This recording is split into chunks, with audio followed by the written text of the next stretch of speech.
cercar di sapere il mio nome, quello che preparò per se stesso e per i successori sepolcro. Questa è l'iscrizione che si trova all'interno della chiesetta di Sant'Alberto, opera dell'eremita che più a lungo vi abitò e che con questa iscrizione ha voluto incidere la propria pietra tombale. Giuseppe Pilla, vissuto nel XVIII secolo, doveva essere un personaggio molto particolare. La chiesa di Sant'Alberto è molto antica ed è edificata in più periodi. Le prime notizie ufficiali risalgono al 1488, quando viene citata nella visita pastorale del vescovo Barozzi. È collocata in un luogo alto e solitario che domina la valle sottostante, appartenente alla parrocchia di San Pietro di Barbozza, un tempo comune e ora frazione di Valdobbiadene. Scendendo si incontra la piccola chiesa di Sant'Antonio. È stata eretta nel 1797, nell'anno della caduta della Serenissima, per volere della famiglia Geronazzo. L'altare, in marmo, conserva la reliquia di Sant'Antonio, restaurata ed abbellita da vetrate dipinte. Scendiamo ancora ed incontriamo la chiesa dei Santi Vittore e Corona. Anche questa è nominata nella visita pastorale del 1488 del vescovo Barozzi. Nella visita successiva, nel 1503, un certo Giovanni Gatto fa richiesta al vescovo Barozzi di poter appendere una campana.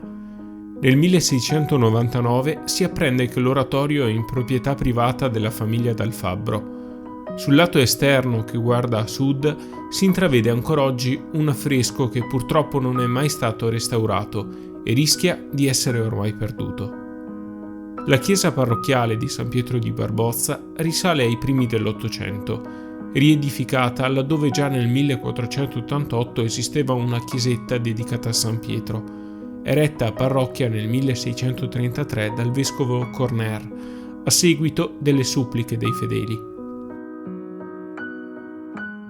All'interno troviamo la pala della Madonna della Salute, opera attribuita al pittore Giuseppe Gallo de Lorenzi, menzionata per la prima volta nel 1863 nella relazione del parroco Don Gaetano Ernesto Finco, e la pala di San Rocco che soccorre i poveri del 1893 di Fabrizio Bogo. Il nuovo campanile in stile romanico è invece del 1926. Un'altra parrocchia facente parte delle 7 appartenenti al comune di Valdobbiadene è quella dei Santi Vito e Modesto. Qui vi è un santuario dedicato alla Madonna di Caravaggio. Inizialmente era un piccolo oratorio edificato nell'arco di un mese, iniziato il 24 aprile 1826 e terminato il 20 maggio, e inaugurato il successivo 26 maggio, anno dell'apparizione della Madonna a Caravaggio. L'oratorio era meta di pellegrinaggi e la sua fama si diffuse rapidamente per le tante grazie ricevute. Per questo si decise di ampliarlo e farlo diventare santuario. Venne ultimato nel 1840.